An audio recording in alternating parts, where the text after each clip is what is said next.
If you got the list of 37 miracles that we were talking about in chronological order, just kind of set the scene.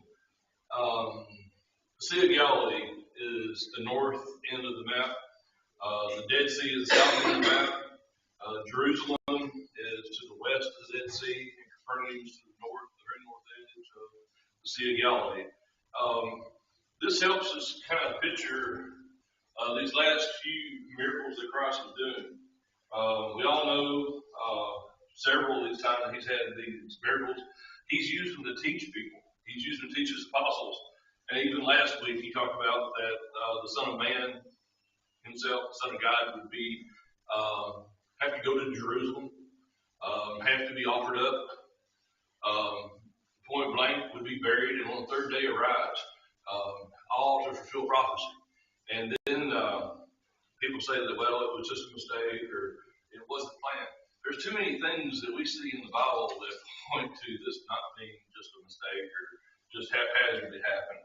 All the prophets, which would be a good study to go back and look into, that were fulfilled in Jesus himself. And we read about the Pharisees. Even today, he's in the synagogue on the Sabbath teaching. Well, that's what his normal routine was. That's where the people that were religiously minded were, and that's where he went. The apostles followed that. Later on, we see them doing the same thing. Later on, we see them teaching in the synagogues and stirring up the people, teaching a different gospel than what had been ingrained with them. As far as I was very, very tempted to take a couple of these and put them together because it was the physical miracles of Christ. But I resisted, and I'm going to keep number 28. 29 I'd already covered from chapter 12, and then 30 are the two that we're going to talk about today.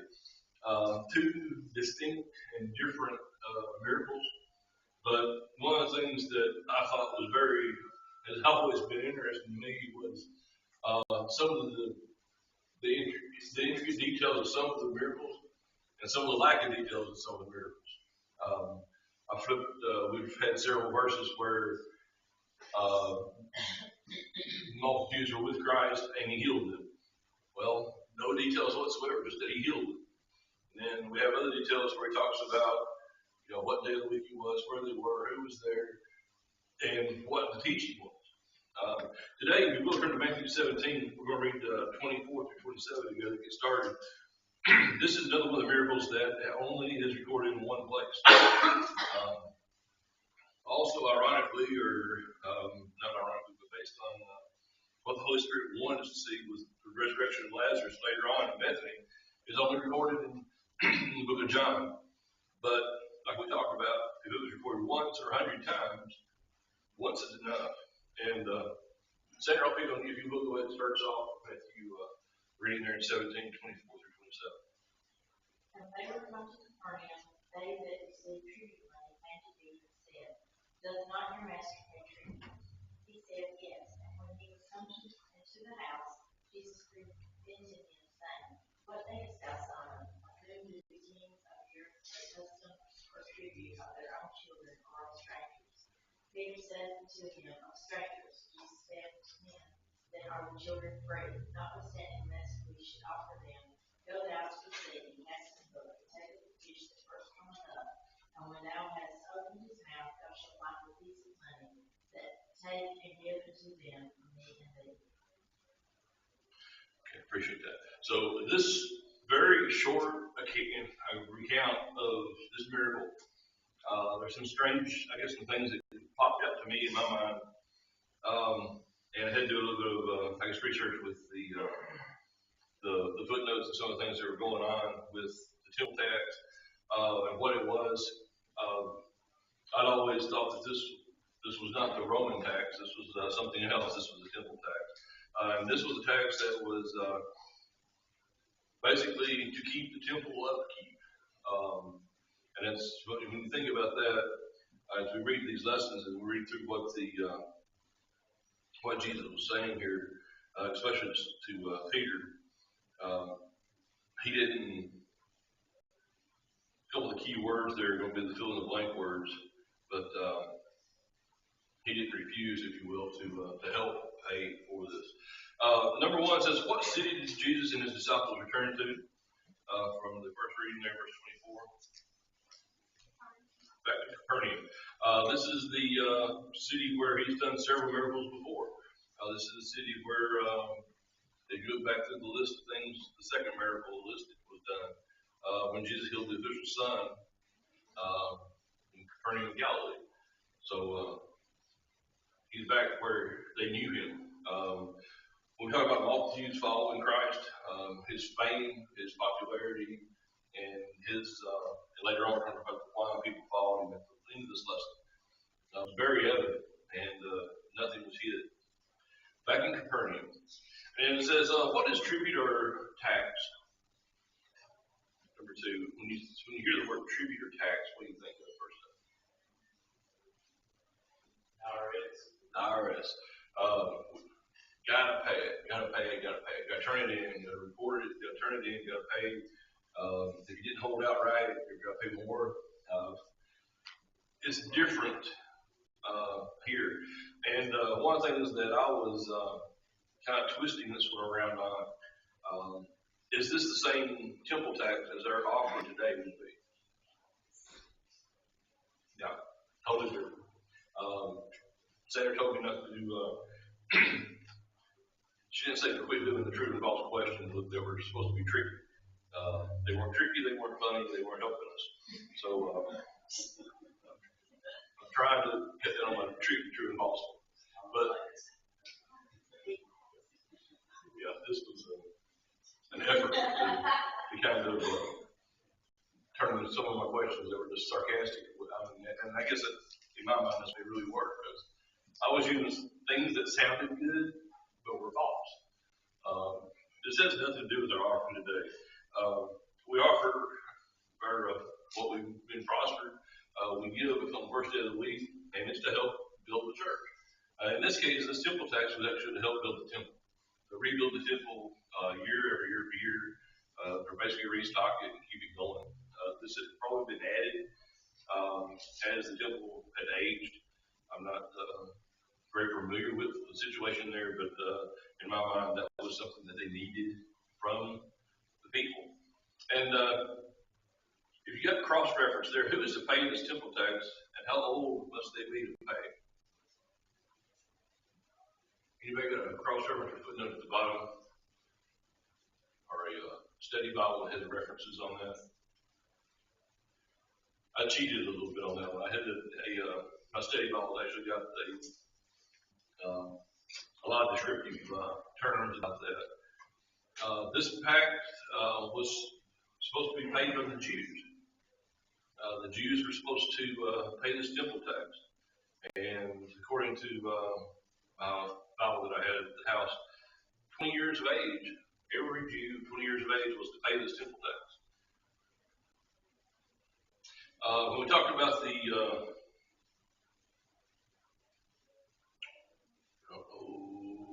we talked about this, but in the reading, how much was the temple tax per person? Half a shekel. And that's kind of important later on when you get one piece of money or one coin after the miracle is performed. It's kind of interesting how that one of my fish can't do math, but had somebody else help them. It was a miracle. You can't explain it. There's other things that went on here that were different. Half a shekel.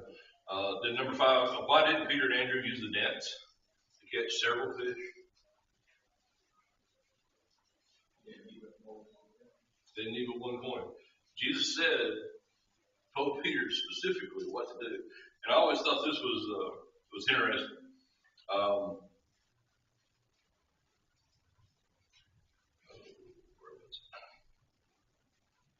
Peter 27, I'm sorry, last verse in the chapter in the reading there.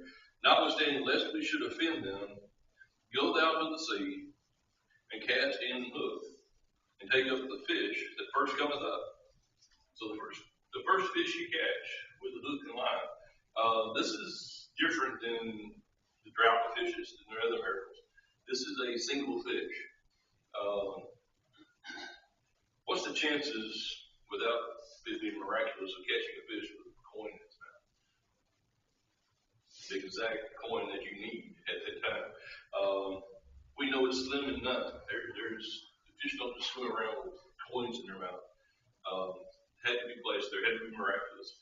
And in my mind, it's kind of interesting that Jesus tells him, do something different. Don't use a net. Go with one line. You got one line, one hook, and bring the first fish back up. And you'll get a piece of money and take it and give him for thee and for me. That last phrase, for thee and for me, is kind of interesting too, because it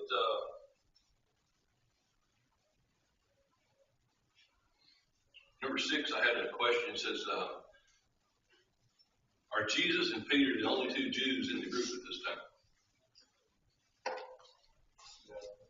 No. There were obviously other Jews.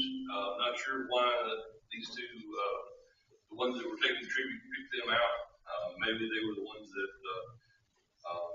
kind of like in wherever they were in Capernaum, they were the only 2 they saw. So they, you need to pay tribute. It's due. Pay it up. Not sure exactly how that was arrived, but that was what they were asking for, looking for, needed from Peter and Jesus at the time. Number 7, the piece of money that Peter found in the fish's mouth was more or less of the exact amount needed to pay this tax for 2 people. It was the exact amount. It was, again, more evidence of Jesus' power. The power of Jesus, the power of God through him. And one of the words there, number 9, what did he say there about lest we blank them in that verse? This is a very popular word today. Lest we offend them. So in this case, Jesus is teaching that to his apostles and Peter that he is Lord over the temple. It talks about they're talking about the king, the children of the king, are they not free? Of course, they don't pay the tax, and then lest we offend them.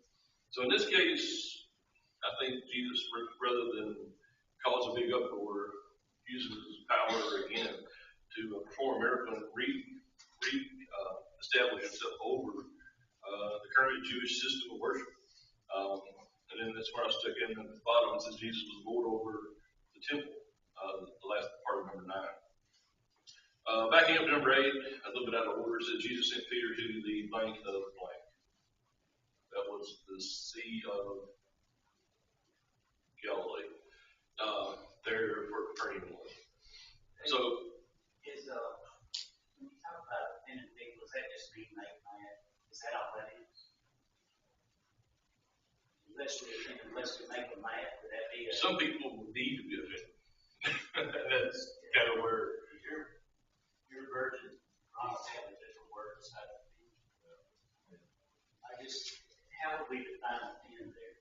Because I mean, it is so prevalent in today's society. Everybody takes offense. It doesn't mean make mad. that was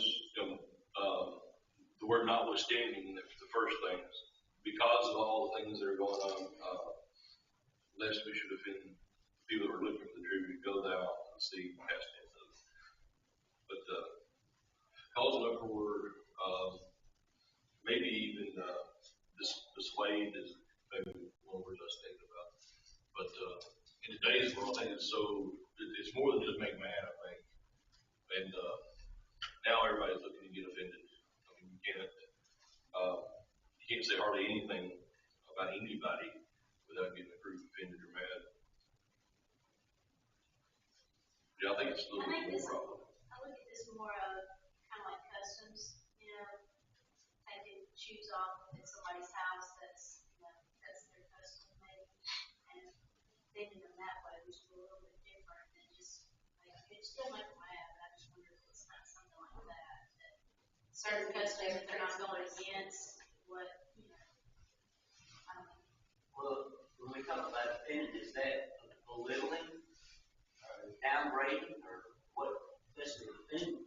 It's, I mean, the actual definition says to cause, feel upset, annoyed, or resentful, or to commit an illegal act.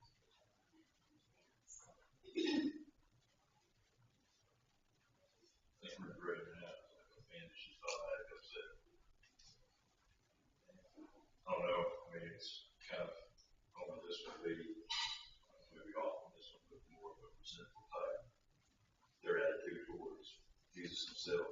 Because, I mean, they're constantly looking for anything he does, says, or, Yeah. to be offended by. Yeah. Well, I'm trying to grasp in my mind, we are, as Christians, are not supposed to offend people in the sense of, we need to be concerned, care about their feelings and how we come across with them, but in the same respect, they're taking that and using it as a mechanism to motivate or push us in a certain direction as far as how we're supposed to feel and act, think about, things that are contrary to God's word. So what is, how we determine what direction we're supposed to go or what we're supposed to do in the sense of offending, did they owe the tax? Was it something that had to be done in the sense of Jesus and Peter? I don't know. But they were offended because of what? They were having to pay it and they didn't have to pay it? Or, they were getting a privilege above them. What was,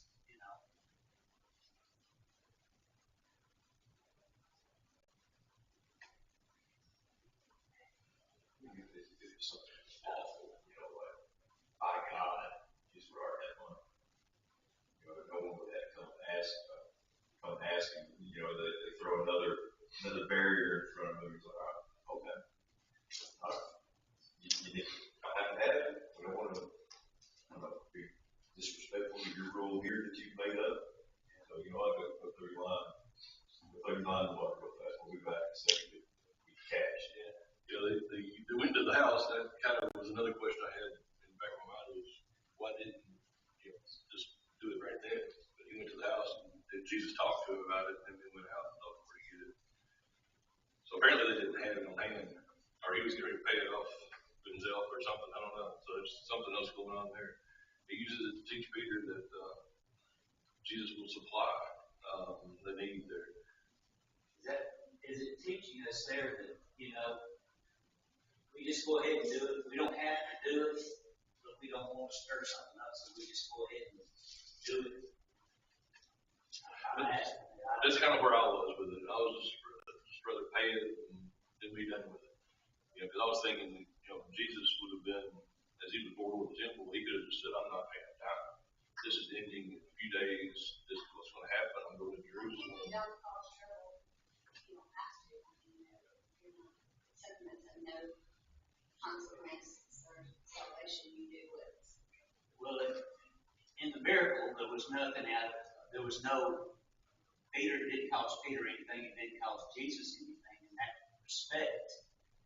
But with us, a lot of times we're having to sacrifice in that to prevent that offense, And if we do it this time, we have to do it next time, we have to do it next time, That was kind of where I took this into the next miracle. What did using the same logic? Lest they offended, then they had to do this, and he rebukes the rulers of God. He didn't. He gets almost, to me, not really super aggressive, but he calls him out on it. Jesus calls out the rulers of God, calls him a hypocrite straight up. He wasn't trying to offend you, but he told him the truth. Sounds to me like it was Jesus agreed with it, obviously. But he said, I don't agree with it. Maybe it was their own rule, but it's like, okay,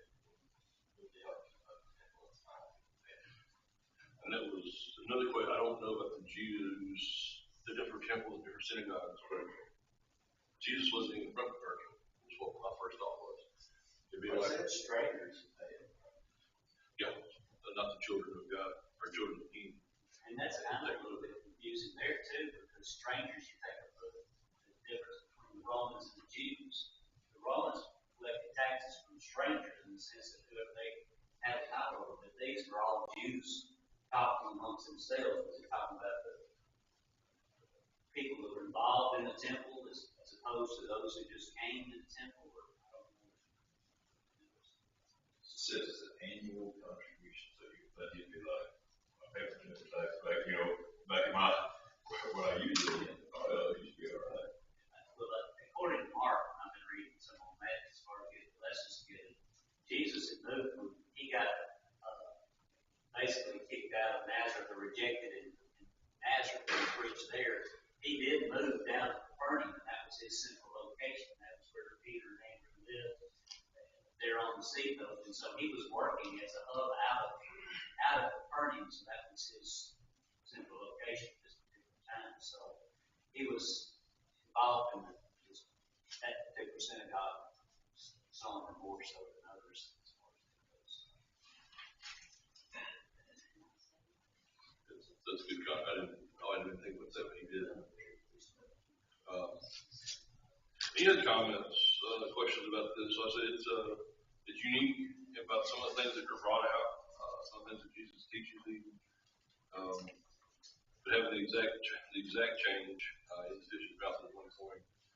The question is basically I looked up or my cross reference was the silver turkey day whatever. What was it worth? It was 1 shekel.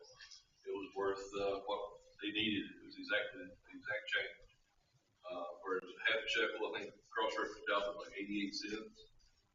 So it wasn't super a lot of money. We didn't say that, but it was enough to be concerned about, I guess. Never mind.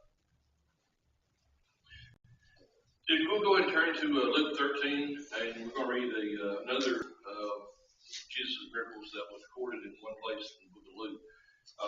And again, this one goes back to the power that Jesus has and over the people that need healing, and also the example that he teaches there about the power over the Sabbath day and who was the king or who was Lord over the Sabbath. Someone will pick up and read there Luke 13, starting verse 10 through 17.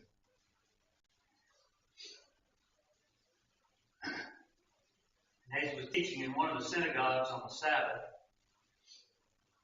and behold, there was a woman which had a spirit of infirmity 18 years and was bowed together and could in no wise lift up herself. And when Jesus saw her, he called her to him and said unto her, Woman, thou art loosed from thine infirmity. And he laid his hands on her, and immediately she was made straight and glorified God. And when the ruler of the synagogue answered with indignation because Jesus had healed on the Sabbath day and said unto the people, There are 6 days in which men ought to work, in them therefore come and be work, in them therefore come and be healed. There are 6 days in which men ought to work, in them therefore come and be healed, and not on the Sabbath day. The Lord then answered him and said, Thou hypocrite, doth not each one of you on the Sabbath day loose his oxen or his ass from the stall and lead him away to water? And ought not this woman, being the daughter of Abraham, whom Satan had bound, lo, these 18 years, be loosed from the bond on the Sabbath day? And when he had said these things, all his adversaries were ashamed, and all the people rejoiced for all the glorious things that were done by him. Appreciate that. Again, like I said, a fairly short reading, but it's still different than some of the other miracles that Jesus did. The actual healing the woman, 18 years of is the answer to how many years, number 12, that the woman been unable to stand up straight. I've been hobbling around for a couple of weeks. Can you imagine 18 years? It's unreal. Could not stand up. If you think about the one says an infirmity, she was bowed over, so back issues, obviously couldn't stand straight, always looking down, and obviously able to go to the temple, able to continue in her mind, her worship to God. And it's kind of interesting that Jesus sees this as an opportunity to help her. And he points out some of the things that the officials there in the synagogue were missing. And even this man, I've heard it talked about, there's seven days a week, 6 are to do work, and then the Sabbath day was for rest. And we still hear that, even some people today say it. It kind of misquoted a little bit because they don't want to work all on some of the other days. But anyway, where was Jesus and what day was it? Verse 10. Synagogue on Sabbath. And he was teaching. Again, that could be referenced in other places as was normal. Every Sabbath, he was there teaching probably. He was there reading from the Old Testament. And if you think, we look at it from 10,000 feet back and say, he's reading these prophecies, he's reading all of this about himself. Then he's doing these miracles. They should be lining up behind you, and yet they don't. Their deep ingrained error kept them from doing it. It's interesting. Question number 13. I asked, Jesus saw her and blank unto her. Called. A little bit interesting there is some of the red letter edition. If you look at it, says, "Woman, thou art loosed from that infirmity." And that first part of that verse, verse 12. And when Jesus saw her, he called her unto him, or called her to him, and then said, "Woman, thou art loosed from that infirmity."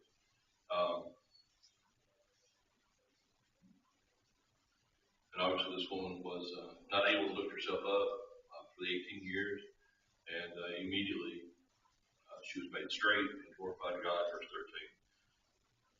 As soon as Jesus laid hands on her, she was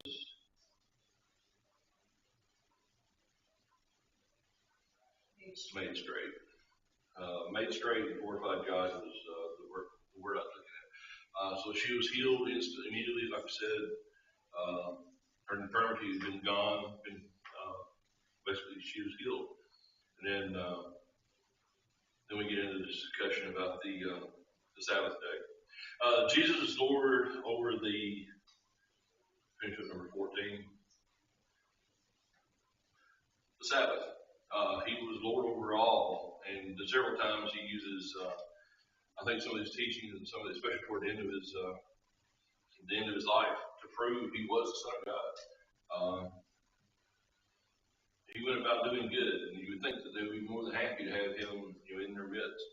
But in this case, even the ruler of the synagogue, he answered. How did he answer? What word is used in verse 14? The ruler of the synagogue answered with what? Indignation. A couple of cross references on that. What does it mean? What do you think of when someone says that? Indignation. Opposite, I think of, loyalty or honesty, but on borderline hatred. It's kind of where I was thinking about it. Is that word there, indignation, and his reaction the same thing as Matthew 17, offense? Was he offended? Probably. Why? Because it wasn't what he wanted it to be. I think if you look at both of these accounts, in one, Jesus didn't want to offend them, cause indignation within them, because there was not a right or wrong in it as far as how he was to handle the situation. But in this particular situation, there was a right and wrong, and the man was wrong and being offended by the situation, and Jesus, that's when he, proceeded forward to straighten it out. And that's a lot of what happens today. People are offended for things that are wrong in their life. The preacher may say something and they're doing it or whatever, and they become offended because it steps on their toes. But, somebody may say something and it has no play in their life as far as right or wrong, that sort of thing, they don't care what they say. That's kind of where I was at. While I was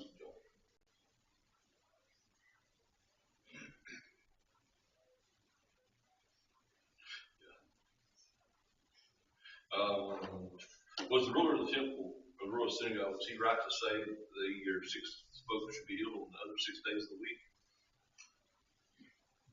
In my mind, obviously not. There with Jesus, he was there. He missed the opportunity, I guess, if you think about it, to see Jesus up close and personal, and he was more worried about doing that on the Sabbath. What did he also point out that was he right in telling Jesus he shouldn't have healed on the Sabbath day?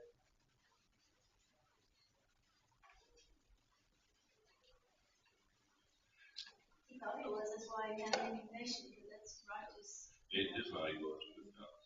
We're talking to the high schoolers at Kansas, like, whoa, there was a defined work, for the Sabbath day. But what was a real work?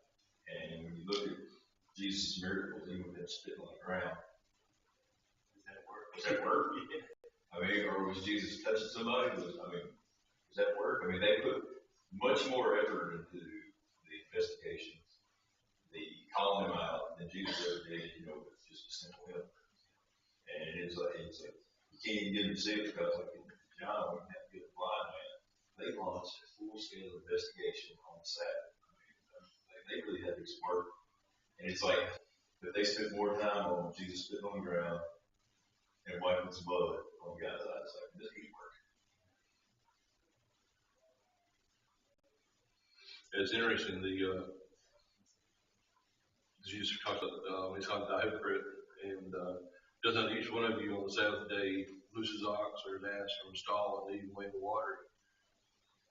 Probably the man that was upset about it had probably done it that day already, and Jesus called him out on it. I think it would be interesting if we could find a way to have what the Bible says as far as the conditions, the requirements as far as the Sabbath day is concerned. They couldn't walk a certain distance and that sort of thing, as compared to what they defined as work or restrictions on the other side. That's kind of what you're saying there. What the problem was is they had come to the extreme to try to make work.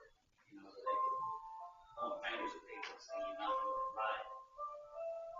But they were. So God said and decided for a certain thing, and that was the important part of it, that you did what you were supposed to do on the Sabbath day, and they had made it into something that was used to control people.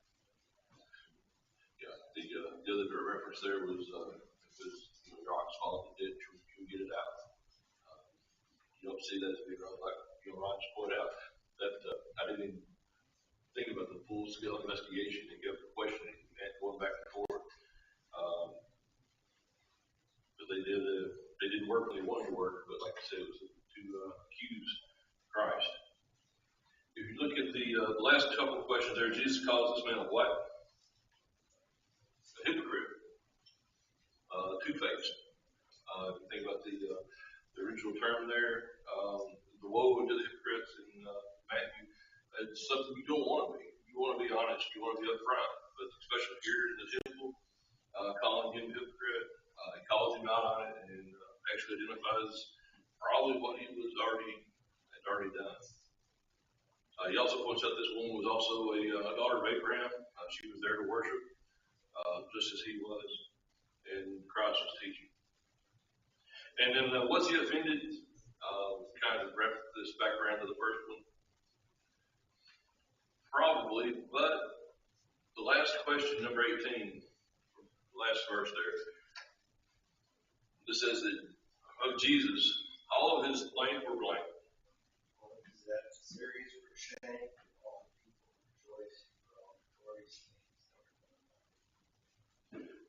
times all his, all thee, and all thee are used in that verse. All of his adversaries were ashamed, even this man.